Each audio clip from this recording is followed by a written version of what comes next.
Hello students, कैसे हैं आप लोग। मैं दीपक सिंह। इम्यूनिटी का ये हम लोग का लेक्चर नंबर 5 है। इसमें हम लोग छोटे छोटे टॉपिक्स को कवर करने वाले हैं, जैसे एक्टिव इम्यूनिटी, पैसिव इम्यूनिटी क्या होता है, जैसे ऑटो इम्यूनिटी क्या होता है, और एक और छोटा टॉपिक कवर करेंगे, एलर्जी। ठीक है ना। तो हम लोग स्टार्ट करते हैं। सबसे पहले तो आप याद करो कि ये एक्टिव इम्यूनिटी और पैसिव इम्यूनिटी ये दोनों ही टाइप हैं। ये दोनों ही टाइप हैं। किसके टाइप हैं बताओ? तो एक्वायर्ड इम्यूनिटी के। जो पढ़ लिए आप लोग, एक्वायर्ड इम्यूनिटी याद करो किसको बोला था? बोला था कि ऐसा इम्यूनिटी जो बर्थ के बाद लाइफ में कभी भी बॉडी में डेवलप होता है, तो उसको हम लोग बोलते हैं एक्वायर्ड इम्यूनिटी। अब इसके टू टाइप्स निकल के आ गए, एक्टिव इम्यूनिटी और पैसिव इम्यूनिटी। तो थोड़ा समझा जाए कि एक्टिव इम्यूनिटी क्या है। नहीं तो बोलता क्या है कि एक चीज ध्यान रखना है कि ये जो एक्वायर्ड इम्यूनिटी है, इसमें एंटीबॉडीज का फॉर्मेशन होता है बॉडी के अंदर में हमारे। नहीं तो जब कभी भी हमारा अपना बॉडी ही, ध्यान रखना है, हमारा अपना बॉडी ही, हमारा अपना इम्यून सिस्टम ही एंटीबॉडीज का फॉर्मेशन करता है किसी पैथोजन के अगेंस्ट में, किसी रोगाणु के विरोध में, तब हम ऐसे विकसित हो रहे इम्यूनिटी को एक्टिव इम्यूनिटी कहते हैं। ये क्लियर हुआ? ये प्रोसेस थोड़ा स्लो होता है। नहीं तो ये स्लो होता है, लेकिन क्या है, लॉन्ग लास्टिंग होता है। नहीं ये देर तक रहता है, इसका प्रभाव जो है वो लॉन्ग लास्टिंग होता है, लॉन्ग लास्टिंग इफेक्ट होता है इसका। ठीक है। अब एक चीज समझो कि कैसे ये एक्टिव इम्यूनिटी हमारे में डेवलप करता है। नहीं कौन कौन से इसके मेथड्स हैं? इसके टू मेथड्स हैं। एक नेचुरल मेथड है, नेचुरल मेथड, और दूसरा एक आर्टिफिशियल मेथड है। ठीक है ना।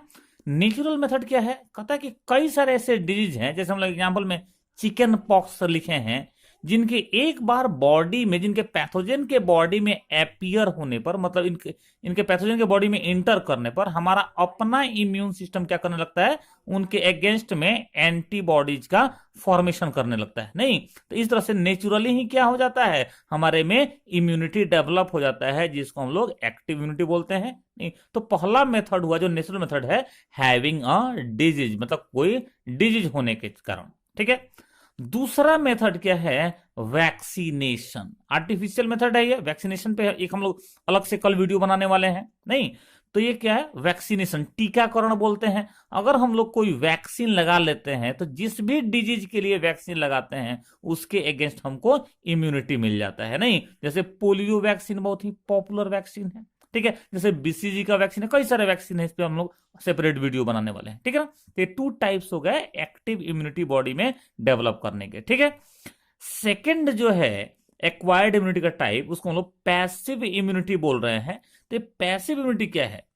नहीं तो एक बात तो समझना है भाई कि इम्यूनिटी तो डेवलप हो रहा है एक्वायर्ड एंटीबॉडीज के फॉर्मेशन से, या बॉडी में एंटीबॉडी मिलने से। नहीं तो अगर बॉडी खुद का एंटीबॉडी बनाया तो एक्टिव इम्यूनिटी, और अगर बॉडी को बाहर से कहीं से रेडीमेड एंटीबॉडी, पहले से बना हुआ एंटीबॉडी मिला और तब इम्यूनिटी डेवलप हुआ, तो बोलेंगे उसको आप पैसिव इम्यूनिटी। नहीं अगर कोई रेडीमेड एंटीबॉडी हमारे बॉडी में ट्रांसफर होता है और इम्यूनिटी डेवलप होता है, तो बोल दिया जाएगा उसको पैसिव इम्यूनिटी।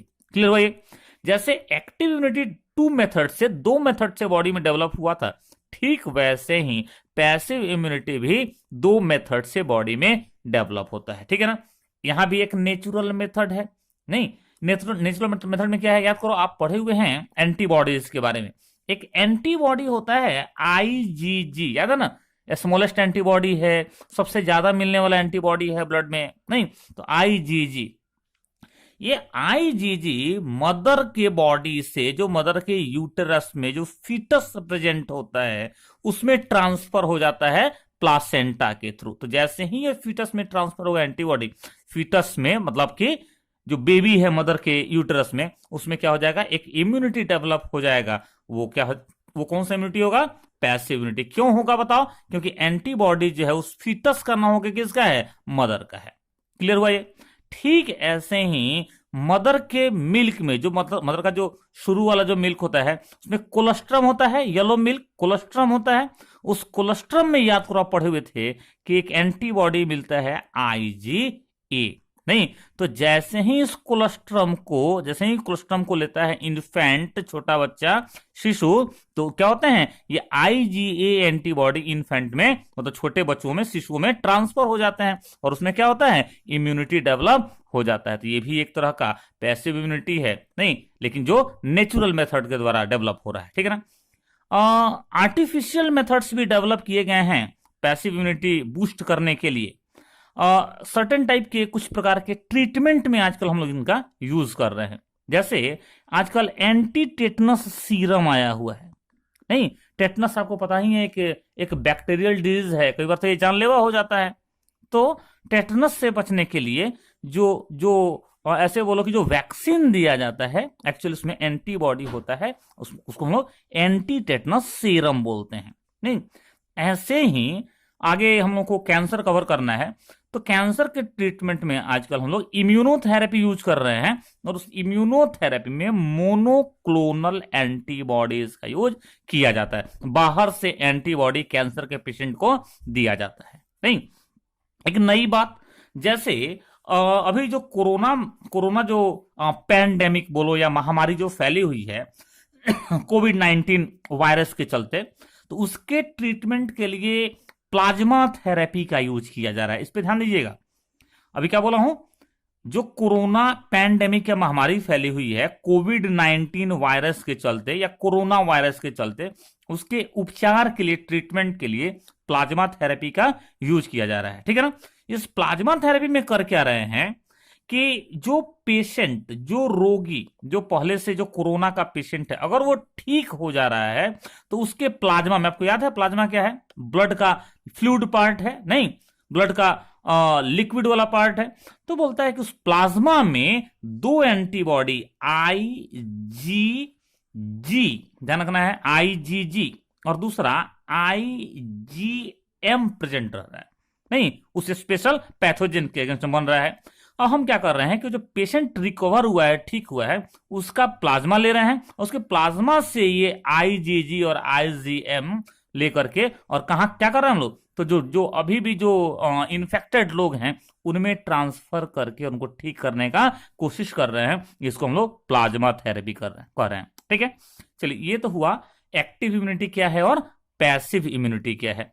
और भी छोटे टॉपिक्स हैं, उनको भी छोटा टॉपिक पढ़ना है आप लोगों को NCERT में। ऑटो इम्यूनिटी, हिंदी वाले इसको स्व प्रतिरक्षा कहते हैं, ऑटो इम्यूनिटी या स्व प्रतिरक्षा। ऐसे समझो कि कभी कभी क्या होता है कि हमारे इम्यून सिस्टम के जो सेल्स हैं वो अपने ही बॉडी के हेल्दी सेल्स को, अपने बॉडी के सेल को डिस्ट्रॉय करना, मारना शुरू कर देते हैं, अपने बॉडी के सेल पर ही अटैक करना शुरू कर देते हैं, ठीक है ना। इस कॉन्सेप्ट को ही ऑटो इम्यूनिटी कहा जाता है। अब जरा सोच के देखो, अगर हमारे इम्यून सिस्टम के सेल हमारे अपने ही सेल को डैमेज करना शुरू कर देंगे अगर, तो क्या होगा, हमारे बॉडी में डिजीज बन जाएगा, हमारे बॉडी में डिजीज डेवलप हो जाएगा। नहीं, तो इस रीजन से ऑटो इम्यूनिटी के चलते जो हमारे बॉडी में डिजीज डेवलप होते हैं उनको हम लोग ऑटो इम्यून डिजीज कहते हैं, ठीक है ना। फिर से, ऑटो इम्यून डिजीज क्या है, तो ऑटो इम्यूनिटी के चलते, मतलब हमारे इम्यून सिस्टम के सेल जब हमारे बॉडी के हेल्दी सेल्स को डिस्ट्रॉय करना शुरू कर देते हैं, नहीं, नष्ट करना शुरू करते हैं, तो क्या होता है, हमारे में डिजीज जनरेट होता है, डेवलप होता है, और वैसे डिजीज या रोग को हम लोग ऑटो इम्यून डिजीज बोलते हैं। नहीं, अब कई सारे ऐसे ऑटो इम्यून डिजीज हैं, कुछ का लिस्ट हम लोगों ने यहाँ पे बना रखा है, याद करो। तो इंसुलिन डिपेंडेंट डायबिटीज, नहीं, chronic anaemia, rheumatoid arthritis, chronic hepatitis, multiple sclerosis, psoriasis, ये और भी लिस्ट लंबी है। ये इंपॉर्टेंट डिजीज हैं जो ऑटो इम्यून डिजीज हैं, इनको आपको थोड़ा सा याद करना है, ठीक है। चलिए, और नेक्स्ट टॉपिक जो है हम लोगों का वो है एलर्जी। एलर्जी तो सबको ही जानता है, नहीं, हम लोग बाहर निकलते हैं और कहीं डस्ट लगा, धुआं लगा, छींक दिए तो बोलते हैं कि हमको भाई धुआं से एलर्जी है, डस्ट से एलर्जी है। नहीं, तो एलर्जी वर्ड कॉमन वर्ड है, सबको ही जानता है। इस एलर्जी के लिए ही एक दूसरा वर्ड भी यूज करते हैं, हाइपर सेंसिटिविटी। नहीं, एलर्जी को ही क्या बोलते हैं हम लोग, हाइपर सेंसिटिविटी। अब ये एलर्जी या हाइपर सेंसिटिविटी है क्या, सीधा समझो कि हाइपर का तो मतलब ही होता है ज्यादा, नहीं, बढ़ा हुआ। हाइपर का मतलब होता है बढ़ा हुआ या ज्यादा।